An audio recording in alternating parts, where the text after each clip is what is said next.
Bandido bom é bandido em casa? Que eu lembre, não era bem assim que era o discurso bolsonarista, né? A defesa do condenado ex-presidente que sofre com soluços quer pedir prisão domiciliar humanitária. Como se não bastasse, um pedido de habeas corpus vai ser julgado pela segunda turma do STF. Quem vai contar essa história pra gente é a Bruna Bufara aqui no Plantão do Meteoro.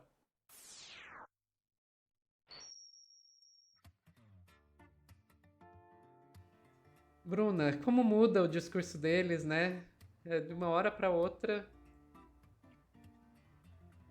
Do nada, de uma hora para outra, de repente, a gente junta duas notícias em uma porque a gente fica tão surpreendido que vem, na verdade assim, surpreendido mais ou menos, né? A gente já sabia que vinha aí um pedido de prisão domiciliar, né? Realmente ele sofre de soluço, galera, ele não tá bem não da barriguinha e a gente sabe que qualquer coisinha é motivo. Mas vamos lá, pra gente ver quais são os motivos, quem falou e o que estava acontecendo.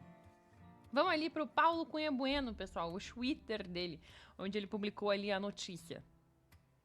Há Vale lembrar pouco quem é anteci... Paulo Cunha Bueno. Verdade. Advogado do Bolsonaro, pessoal, perdão. Ele que publicou, olha lá. Há pouco antecipamos o protocolo do pedido de prisão domiciliar do presidente Bolsonaro. Caso venha a ser determinado desde logo o início do cumprimento da insólita pena de 27 anos de prisão, a despeito dos prazos recursais para embargos de declaração a embargos infringentes ainda encontrarem-se em aberto. O pedido vem arrimado em fatos públicos e notórios acerca do delicado estado de saúde do presidente.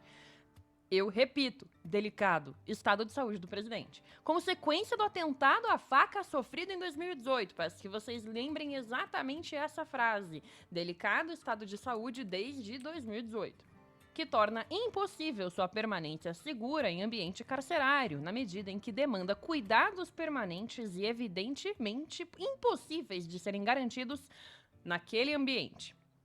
Olha lá. O pedido vem fundamentado em jurisprudência recente do STF, tomando como paradigma o caso do presidente Fernando Collor de Mello, que, em razão de apneia do sono e doença de Parkinson, teve deferida pelo mesmo ministro Alexandre de Moraes sua custódia domiciliar. Observando o princípio da dignidade da pessoa humana e cotejada a situação do presidente Bolsonaro com a decisão dada ao presidente Collor, não é crível ou tampouco razoável que se decida de forma diversa o que, em termos práticos, importaria em risco concreto de vida a alguém com debilidades tão evidentes quanto graves, tá? Notem, de novo, essa frase. Importaria em risco concreto de vida a alguém com debilidades tão evidentes quanto graves. Na palavra do advogado do Bolsonaro, o caso dele é gravíssimo, gente. Isso vem lá no começo do texto de 2018, tá? Continuando. Subtrair do presidente Bolsonaro o direito à custódia domiciliar humanitária, ainda que se pretenda a publicidade da crudelíssima imagem de vê-lo ingressar no sistema carcerário. Aí, meu amigo, me perdoem aqui a vírgula, não cometesse crimes, né, Sophie? Não atentasse Uhum. contra o Estado Democrático de Direito se você não quer ingressar no... Ai, nessa crudelíssima imagem do sistema carcerário, tá? Ao qual, pessoal, vale lembrar, bolsonaristas tanto prezam e falam que bandido bom, na verdade, nem deveria ser preso, né? Ele já devia ser, infelizmente, morto. É esse o discurso bolsonarista. Uhum. Seguindo. Será subtrair do próprio processo penal a necessidade da inafastável individualização da pena em seu momento de execução, o que na espécie representaria mais uma cicatriz em um processo tão ferido em princípios e garantias fundamentais, como dito por nossa defesa desde seu início. Eu acho que se você rolar pra baixo, Sof, você não precisa nem abrir o próximo link. Porque pelo que eu tô vendo aqui do meu, é exatamente. Tá aí, ó, gente. Fica aí um post do próprio Eduardo Bolsonaro de 2018 falando: dá para levar a sério um país onde existe prisão domiciliar? O condenado é carcereiro dele mesmo. Se não conseguem nem monitorar as tornozeleiras eletrônicas, quem dirá cada preso em seu domicílio? A lei de execuções penais e CPP precisam ser revisados urgentemente. Punitivismo seletivo, né, Sophie? Total. Nossa, até a Siri concordou. Punitivismo seletivo.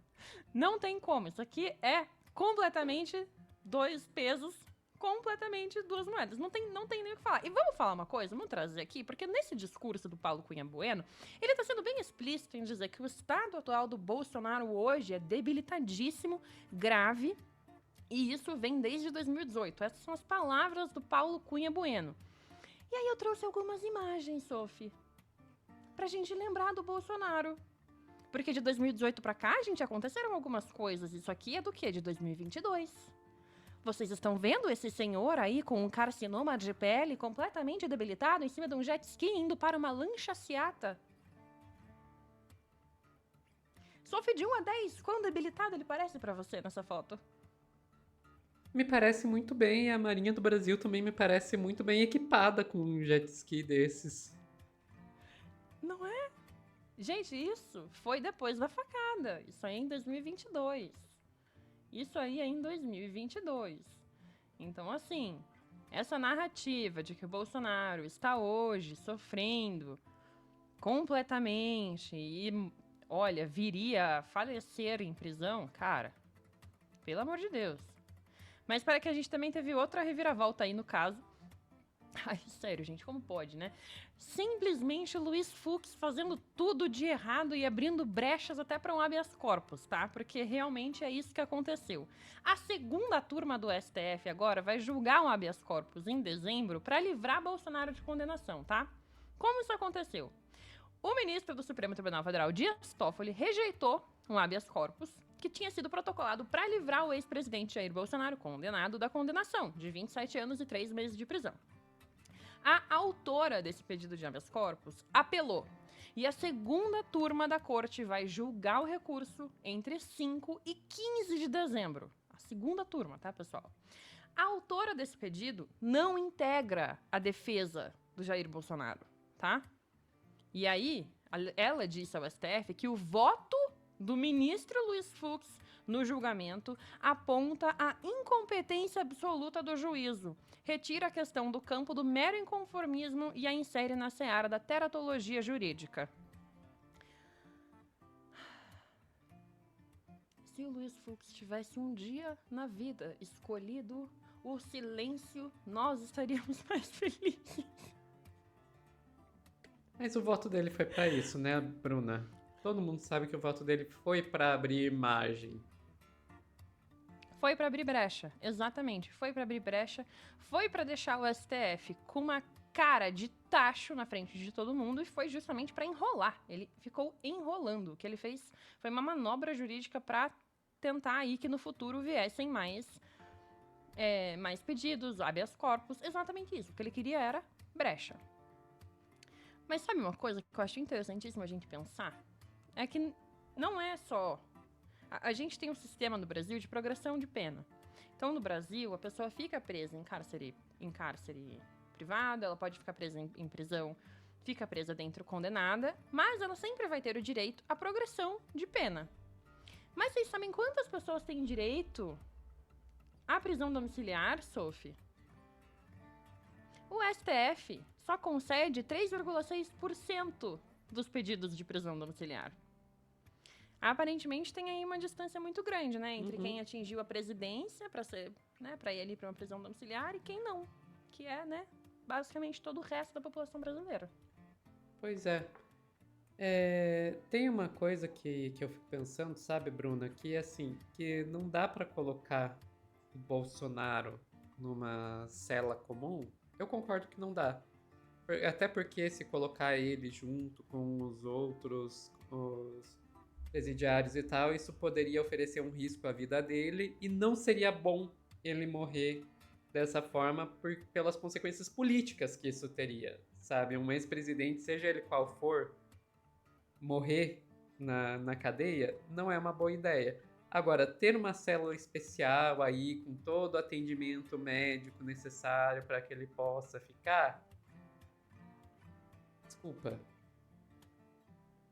Ah, porque o Collor tem apneia do sono. Existe um aparelhinho chamado CPAP. Sabe, você consegue colocar isso dentro de uma célula. Você não precisa levar ele para domiciliar. E o mesmo vale para o Bolsonaro. Eu não duvido que a saúde dele seja comprometida. É bem provável que seja mesmo, sabe? Gente, ele tá tendo um vômito fecalóide. Mas assim, isso se resolve com uma privativa pra ele. Exatamente. Pronto. Não, ele tem 70 anos, sabe? E a outra questão também, né? Tratamento que ele pode ter, ele, é o que você falou, você prepara uma cela especial, faz uma cela especial na PF. Qual que é o problema de fazer uma cela especial, sabe?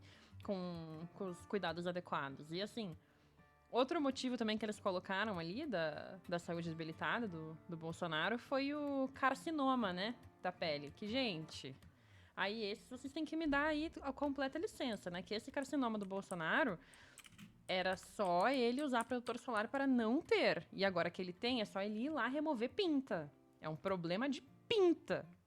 Então, assim, é tirar para todo lado, né? Pra tentar aí justamente não ir para a papuda. O que também até pode ser que não vá, a gente até entende, mas a questão seria que, cara, ele precisa ser preso, ele precisa ter pelo menos os cuidados necessários ali, atrelados a ele, mas. Cara, ele tá recebendo visita sorrindo. Olha ele lá com o Nicolas Ferreira. Sophie, que daí o Nicolas Ferreira saiu depois falando também que ele ia morrer se ele fosse preso. Ele não aguentaria. Bolsonaro recebe visita de Nicola Ferreira usando tornozeleira eletrônica.